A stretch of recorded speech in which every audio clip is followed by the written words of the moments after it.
Hi everyone, it's Michael here with another episode of First Play, the series where we take a look at games for the first time and discuss design.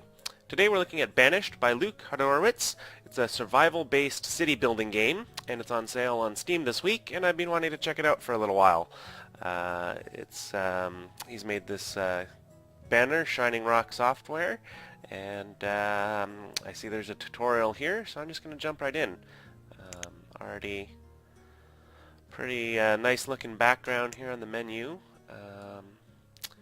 Not sure why there's so many graves though, but let's see. Let's just do getting started.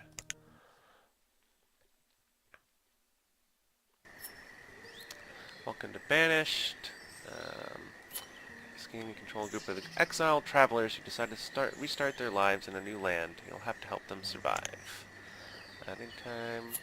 Access the menu by pressing little menu bar down there, and escape. I actually saw an option when I was adjusting the sound to quickly to actually rescale the UI, so maybe I'd make this a little bigger. You can move the camera around by using WASD, so that's good.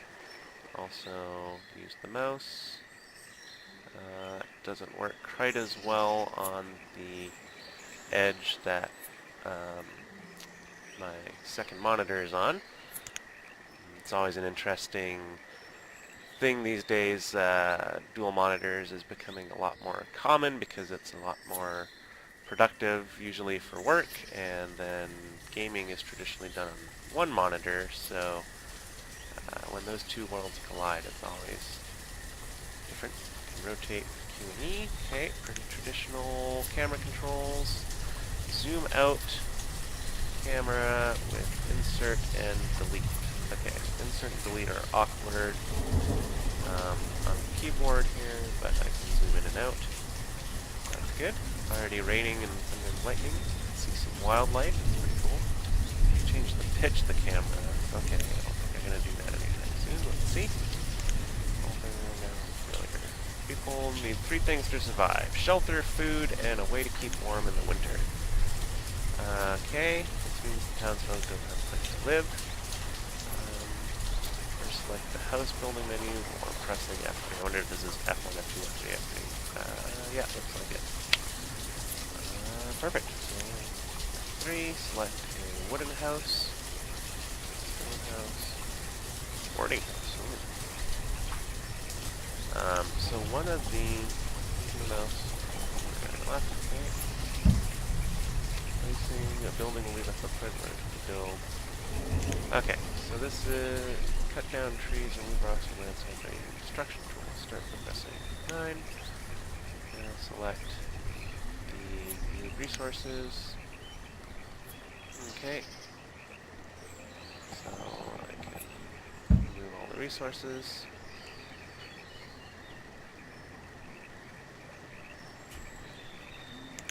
Storage. Stockpile. This is feeling already pretty similar to Stonehearth that I played a few weeks ago. Just with a different visual style. But I know one of the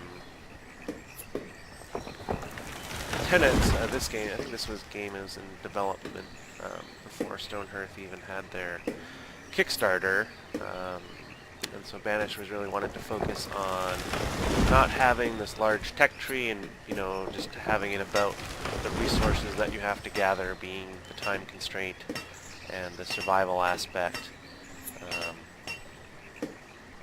Sometimes require specialized work. In case of construction, you need to assign builders. Okay.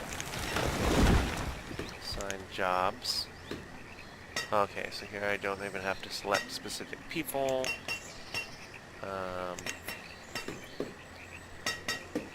Okay.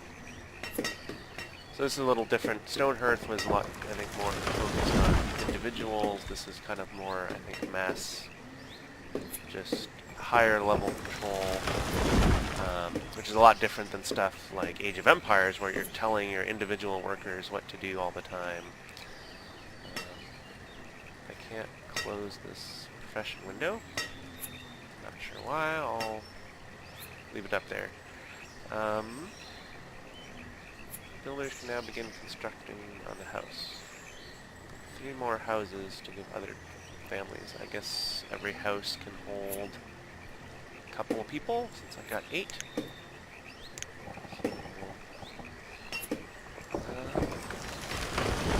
To rotate houses to get them in place. I'm assuming during the regular game you just place stuff in. And then, here, just teaching us about rotation. If you want to change the look, you can press F. Oh, I see, there's different style. That's pretty cool. Kind of craft how your village looks. If you're in a hurry, you can change the speed of the game by pressing F1. Ah!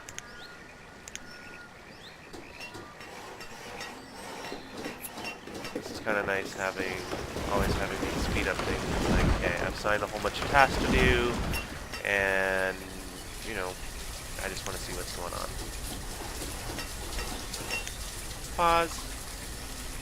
Of course, the rain sound I'm used to playing is always interesting.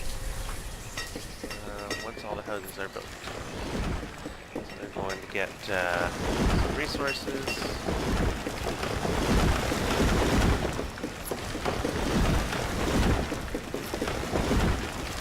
So it's always interesting when you play lots of these games, like just all these little nuances. This feels pretty polished in this tutorial sense. Don't know what most of this other stuff does, but I think, whoops, tried to click pause in the tutorial window, which is not the right spot. The reserve of firewood is low. See, I was thinking this was an image about drinking water or something.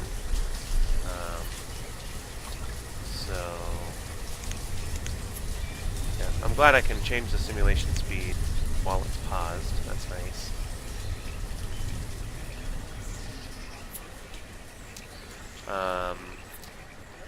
Long before Banished and like Stonehearth came out, is this just the same warning? Oh, the reserve of food is low. Well, that's different. I'm not sure how to get food yet. Oh, it won't let me click on anything else. I wonder if that's a tutorial thing. Are some of my people going to starve before I'm done the tutorial? Maybe that's part of the tutorial. I see people bringing food back, so maybe that'll help. I'm not sure where they got the food. But anyway, as I was saying, let this run. Before Stonehearth and Banished came out a long time ago, there's a game called Stronghold, and then Stronghold Crusader, which was this medieval twist on the city building, but you also had the survival aspects of, you know, kind of like The Sims in some ways, where you had to like manage your people and their health and well-being. So I found that game really interesting and really well done, because it had you know, a lot of like games like here, like Banished and Stonehearth, seem a little bit more focused on the building aspects, and the, you know, I think Stonehearth plans some combat more in the future. I don't know if there's combat in this game or if it's purely just kind of this peaceful city building aspects. But Stronghold Crusader was all about building an army and, you know, sieging castles and stuff. And so I really had a great lot of fun with that game as well.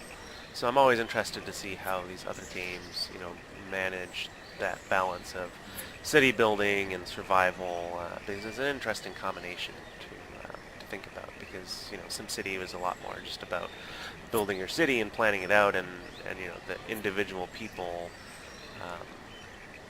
weren't as a central focus. It was, you know, much more massive population. Here you know, got individuals doing stuff like you do in Age of Empires, but you're managing them more higher level. So it's been an interesting mix to see these types of games evolve over the last few years. So yeah, I've built the townhouses. So let's see. To build any structure, place a building footprint, clear the area, and collect enough resources to build the structure. As long as there are citizens assigned as builders, they'll take care of the rest. Okay. People are going to need food, so this was the thing I was worried about. They can acquire food in a variety of ways. They can hunt, fish, plant crops, grow orchard plants, raise livestock. People are close to starving to death. The hunger icon will appear above their heads. see anyone starving. A little hard sometimes if people are blending in with the other colors of the environment.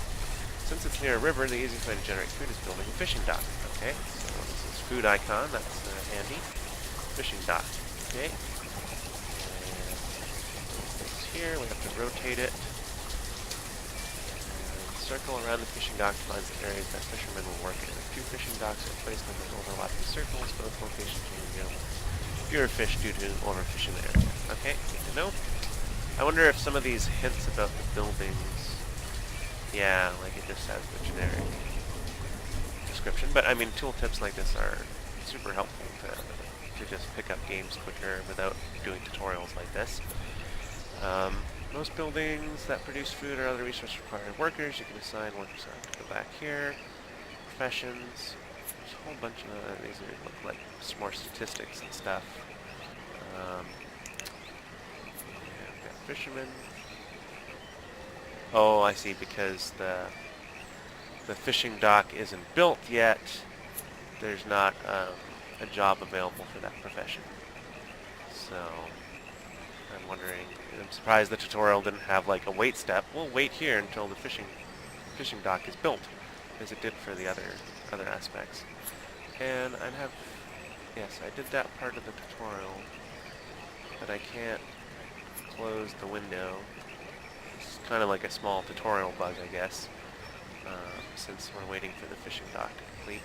It would be kind of nice to, you know, there's the nice visual indicators of the progress here of the building being built, but have an option. Let's see, maybe there's an option. No, I don't see. Here, I'm going to increase the user interface scale a bit, see what that does. But yeah, it'd be interesting to see if, I know it kind of mimics the pretty experience of, and kind of your feelings of how you get close to the game and the environment that you're in and the people you're working with. But we already have, you know, status icons for certain things here. I'm not sure what the frost icon is yet. Maybe they don't have firewood to heat the house properly. Okay, why does the user interface seem smaller now? This seems backwards if I have to go a lower number. Yeah, why is a lower number larger? I would think this is, you know, a multiplier or percentage or something. That's a little strange. And now the tutorial graphics are off. Interesting. Anyway, as I was trying to say, it'd be nice to have like a visual progress bar or something, you know, or indicator of how many resources, you know, maybe if it's just a simple set of numbers about the resources required to finish it, that could be useful. But as again, it detracts kind of from that immersion factor. Okay, assigned 4 fishermen. That's a lot of my population. There we go. Made a notice, the question mark. This means workers you've assigned don't have a place to work. Okay, start working. What is this? Wait for the fishing dock is built. Use the time tools. Okay. Yeah, again, I have no idea how long the fishing dock takes to build. Ah, there it is. If you want to build roads, people will move slightly faster to move from place to place. That's pretty cool. Dirt road. Oh, it said something about the size of the road. I guess other roads are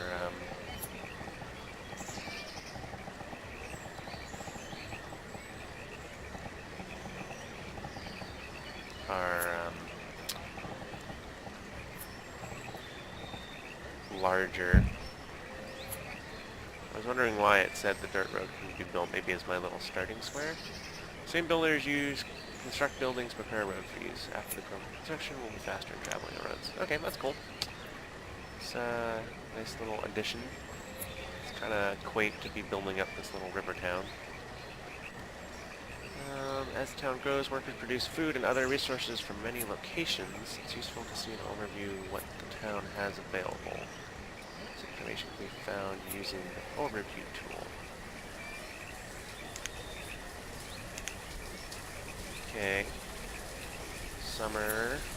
Okay, oh, here's my storage log, so this is information. Good information. See the amount of stored construction materials, food, firewood, clothing, tools. You can also see current population, average health hearts, and happiness stars. So it looks like the outlining works now. It's just that one that was visible while I changed the UI scale. When food and other consumable goods are produced, let's see, yeah, there's about food, medicine. They need to be stored somewhere. Until now, people have been placing everything in the cart, and they have arrived with. That was the thing that I saw here. You place storage barn that holds more. Okay. Select storage barn. Oh, it's gonna build over my path. I wonder if I can. Yeah, it won't let me place it. It's gonna. Oh, was that just a visual thing of it looking like it was going to be built in the path? Not sure. You can see that there aren't enough logs to build the storage barn. Right. I required 48. I'll have to cut down more trees, so, okay. Harvest this area. Okay. Stay warm in the winter. Cut log. Yeah, I'm guessing that's what these chili marks are. Place a woodcutter for work. Oh, I see. Oh, I guess the arrows are where the entrance is. I get it. The little arrows, like so right now they're facing to the bottom right. Those are the entrance, so that's what connects it to the path, I guess. Here. Featuring the death, the sign can run here above your heads. Building is fine. Over homes that don't have any firewood available for heating. Okay, yeah, that's kind of what I suspected. Oh, there's the temperature gauge up here. This seems like a useful thing to have open most of the time. And use the time tools to change the gauge speed.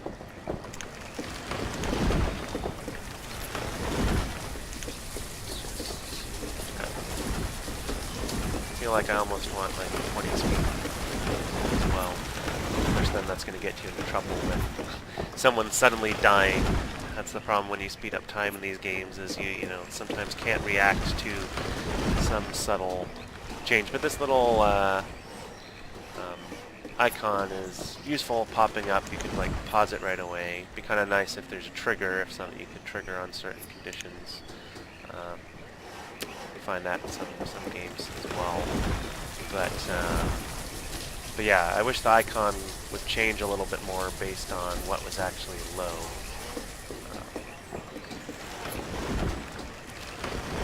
Alright, so we're getting here.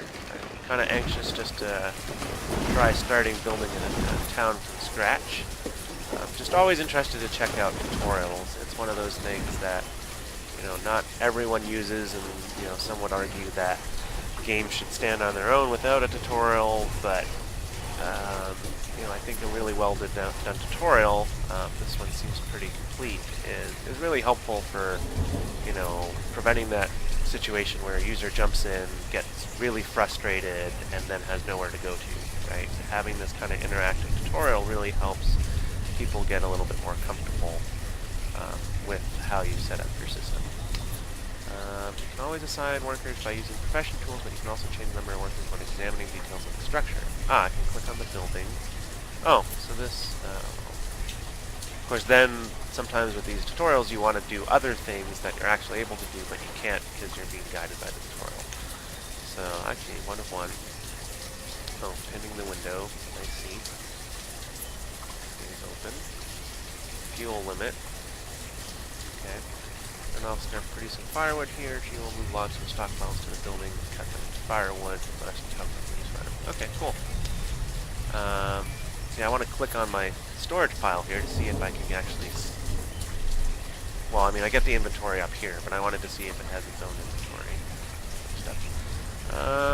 cart that the people arrived in is no longer needed. You can remove it and anything else you don't need with the destruction tools. Okay.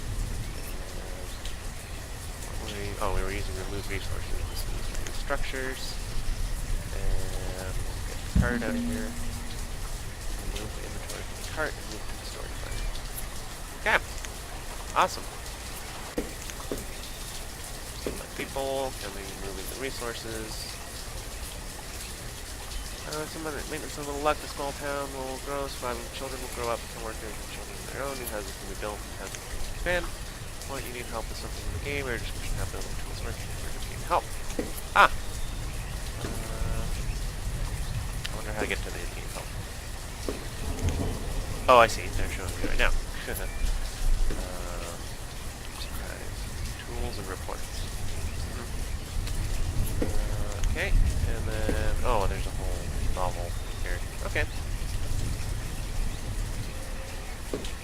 Which I can't close again.